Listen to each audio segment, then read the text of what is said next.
5, 5:30, 6, 7? What time do you want to break? 4:30? 4? 4. We've got witnesses here. We can take it to 5 if we need to. And my preference is 5, not beyond 5, and if it's before 5, then fine. Let's bring the jury.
All jurors present, Your Honor.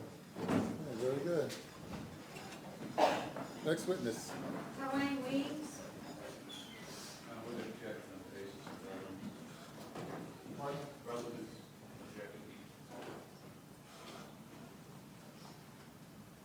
Solicitor. Response. I think that's a little premature. This witness will testify to some things that corroborate Faith Santana and his relative. Savage. It's based on the information that was provided through discovery that we don't think is relevant. All right, that's the basis for the objection. Okay, well, I need to hear some testimony before I can make that determination.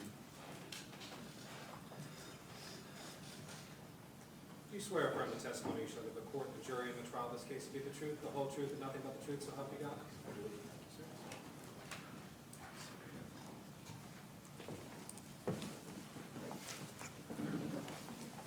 Please state your first and last name and spell your last name loudly, clearly to the microphone. Twain Weems, W-E-E-M-S, Mr. Weeks, how old are you? 44. And where are you from? Originally from Akron, Ohio. And how far did you go in school? I have a master's degree, What's your occupation? assistant principal. And Mr. Weeks, are you fluent in Spanish? Yes, I am. And how did that happen? I learned it in school, and I studied in Mexico, and I've also lived in the Dominican Republic. Now, you know a guy by the name of Faith Santana. Yes. Did you meet him when you were in the Dominican? No, I met him here in Charleston. I asked a student of mine where he got his hair cut, and when I went to the barber shop, I developed friendships with everyone that worked there because of our connection with the Dominican Republic. And so he was your barber for a while. Yes. I want to take you to April 4th of 2015. Do you remember that day? Yes, I do. Did you see Faden that day? Yes. How long had it been on April 4th since you had last seen Faden? New Year's Eve. So you hadn't gotten your hair cut from January to April? I had, but I hadn't gone back to the barber shop, and when we connected that day, I found out that he had just come back from the Dominican Republic, so he had been in the Dominican Republic for a while. And on the 4th, on April 4th, that Saturday, you went to the barber shop, Yes, I did. haircut? Yes, I went to get my hair cut. I had gone to a couple barbershops before. I didn't know if Phaeton was there. So I made my journey to the barbershop. That was the third barbershop that I had gone to that day. And when you got to the barber shop, you saw Faye, Yes. and did you notice anything about his demeanor? He immediately said to me, "Did you see what happened?" And I told him yes. And we talked about that. He took me outside and showed me the video. What had you seen had happened? When I drove past the scene, I saw the police tape and police cars, and thought that something serious had happened or someone had been killed as I was driving You past the didn't scene. witness anything? I didn't witness anything. Okay. So he asked you to step outside, Yes, he asked me to step outside. and he showed you the video? Yes, at that time he showed me the video. And did you encourage him to go to the police? At that time, I told him I wouldn't get involved. When you say I wouldn't get involved, you mean you, Tywayne Weems wouldn't get involved, or It was, Faye? right, it was a suggestion for him. To When stay out of it? To stay out of it at that time. I knew the severity of the video, did not know if anyone had died or not, but I knew the severity and what it would do to a person getting involved in that. However, later, when we noticed that the story didn't match the video on the news, was when I really decided that we needed to take action. Phaeton had already decided that, but really wanted to take action at that time because there was an injustice that I saw. Okay. I'm not going to take you through everything of that day or that Sunday, but I do want to ask you, what is your connection or relationship with Black Lives Matter? I have no connection with Black Lives Matter. At all? Not at all. I'm not a fan, to be honest with you. Okay. So, at some point, though, did you contact the leader or whatever of Black Lives Matter on Yes. Faye's behalf? Yes, what happened is Phaeton asked me to come to the shop because he had sent out a screenshot and there was a vigil going on. And when I went to the shop that day, he had a number for the people of Black Lives Matter. And at that time, also knowing technology and so forth, I sort of made sure everything came through my phone. So I called the members of Black Lives Matter. Initially, I spoke with a lady. I think she was representing Aldine. I'm not 100% certain of his name. And we decided to meet at the Dominican restaurant. We didn't want to meet at the vigil because the press would be there. So we met at a Dominican restaurant on Remount Road. And there we discussed meeting with the family. Okay. And was that arrangement made to meet with the family? Yes, it was. At that time, the Aldine and the young lady went to get Anthony Scott and his wife, and they came to the restaurant, and at that time, Phaeton took them into the back of my car and showed them the video. When they saw the video, they came out, and Anthony Scott said, "I want the video." And I asked him to have his attorney give me a call. Why were you trying to have contact with the attorney instead of just with the Scotts? I wanted everything to go properly. As I said, I knew the gravity of the situation and wanted to make sure everything went properly and it wasn't any misconception as to how things happened or what happened. And then at that time, they left, and then they came back with Rodney. So they watched the video again, and when they watched the video, they came back, and Anthony said to me, "Does he want money for that video?" And I said, "Please have your attorney call me." I said, Phaeton is concerned about his safety. His life has changed. And that was the biggest concern for his safety and the fact that his life had changed.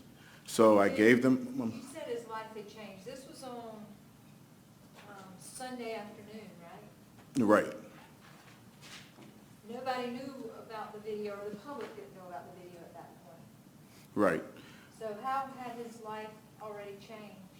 I had known Phaeton for a couple years, and I noticed that there was more anxiety because he had witnessed an officer shoot someone, and I was really concerned about that. And then with talking to him, he had began to become more concerned about his safety to the point where he asked me to be the spokesman several times. And I told him, I said, Phaeton, you're going to have to speak about what happened. So that was my concern. And knowing him and talking to him, as I said, I noticed the concern, and that's one of the reasons why he involved me in every step of what happened initially. And regarding your involvement, again, you testified that you're fluent in Spanish, Yes, and obviously Phaeton is fluent in English. correct. So did you need to translate for him? He wanted me to translate for him. I didn't. However, a lot of times when someone is nervous, they will revert back to their native language. They feel more comfortable in their native language. So he did want me to translate for him because of the fact that he was nervous. And in the beginning, there were some times that I did translate for him. And also, even when he did finally talk to his attorney, he also put his assistant on who was fluent in Spanish, which made him feel more comfortable. And that attorney, the eventual attorney, was Mr. Rutherford. Right. House of Representatives Rutherford in Columbia. Correct.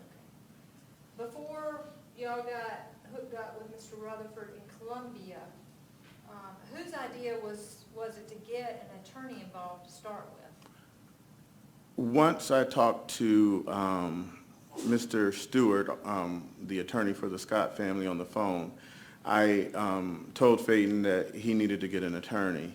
And this is now going into Monday, which I had to work. And at that time, Phaeton did find an attorney that he talked to, and then he and I met with that attorney later with Attorney Stewart and Attorney Bamberg. But we weren't comfortable, he wasn't comfortable with the attorney, and we were speaking in Spanish, and I was telling him, you don't have to go with him. And when we left, I asked Bamberg and Stewart, Mr. Bamberg and Mr. Stewart, if they knew of an attorney, and that's when they presented us with Rutherford. What was your goal in finding an attorney for Phaeton? I wanted to make sure that he was represented okay, and I wanted to make sure that he was safe and that his best interest was taken into consideration. Did you want to continue being in charge of Phaeton throughout this? No. Were you hoping to kind of shift some of that responsibility? Yes. I am an educator and I'm not an attorney, so I'm not versed in law. So I can find things out as an educator. That's what I do. We research, find things out, but I couldn't make sure everything was okay with him. And at that point, he needed legal advice as well. So.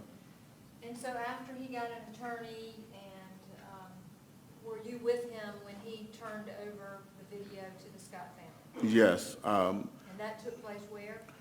Initially, we attempted to do it because we met at Burger King. We left the first attorney, and that's when we were told by Todd Rutherford that we needed to he needed to turn the video over. And we attempted to do it at the Burger King parking lot, but Phaeton had a smartphone and they had a Mac computer, and it was a little difficult.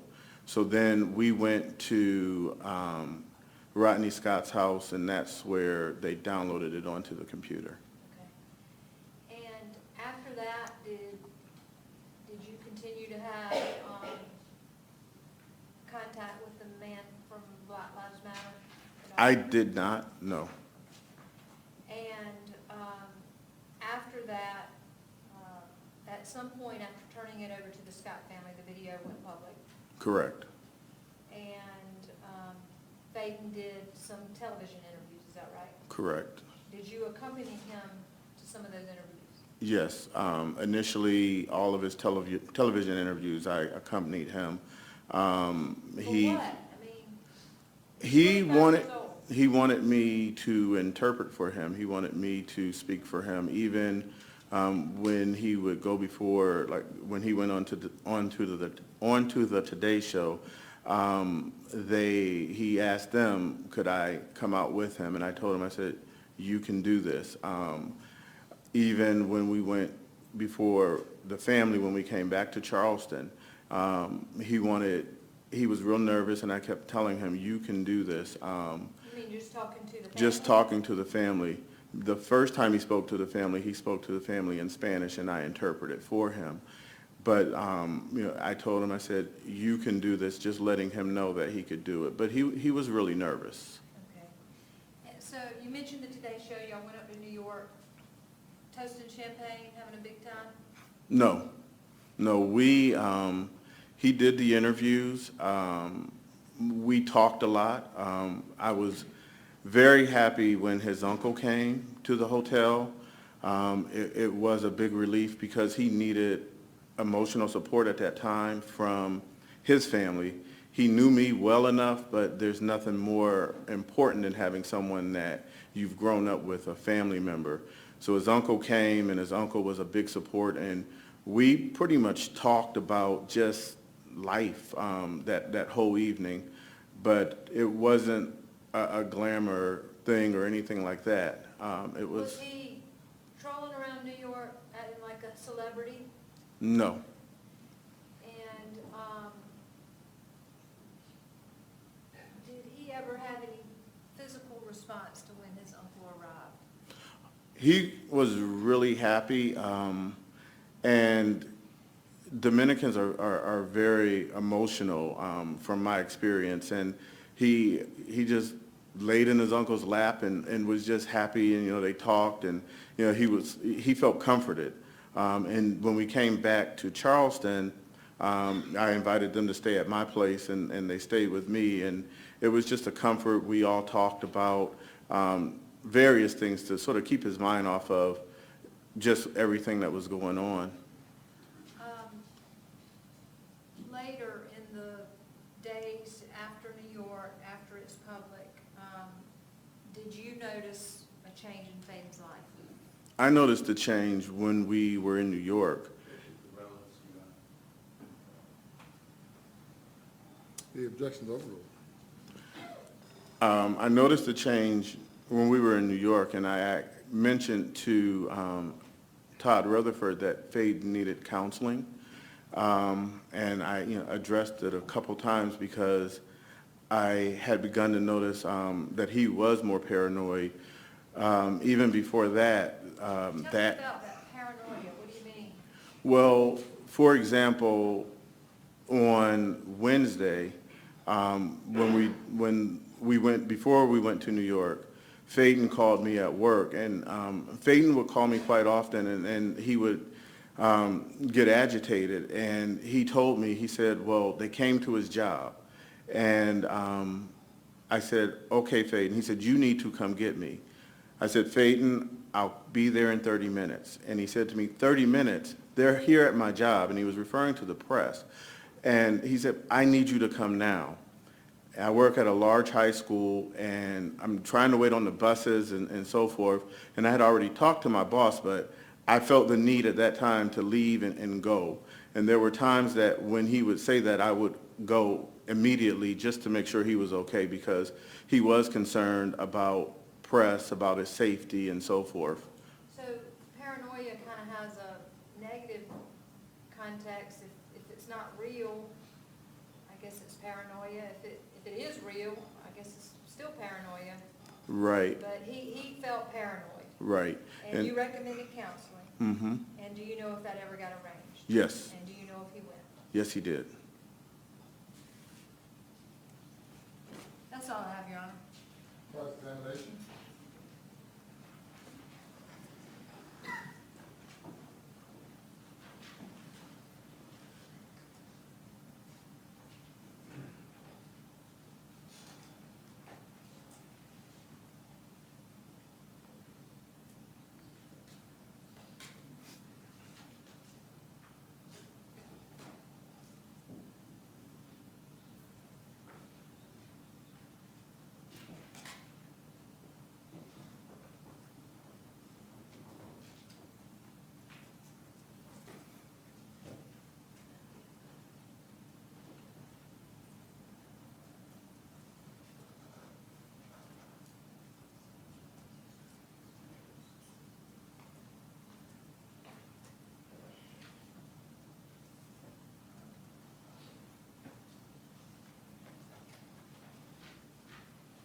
Good afternoon, sir. Hello.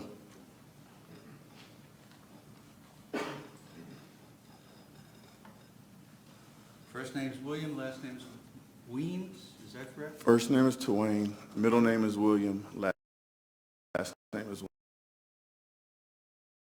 Weems. And Santana refers to you by your last name? He refers to me as William. For a lot of Hispanics, Twain is difficult to say, so they will call me William.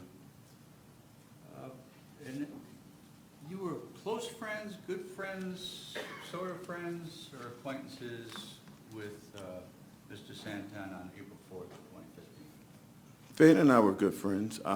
We hadn't spoken in a while, but we were good friends. We talked quite often and talked about the Dominican Republic. We've even traveled there together. And did you discuss news events, or, I mean, when you got together, you talked about baseball, or what type of relationship did you have? Fayden and I talked about the Dominican Republic a lot. We talked about life in the Dominican. When I met him, he was about to have a child, so we talked about that. Those were the basis of our conversations.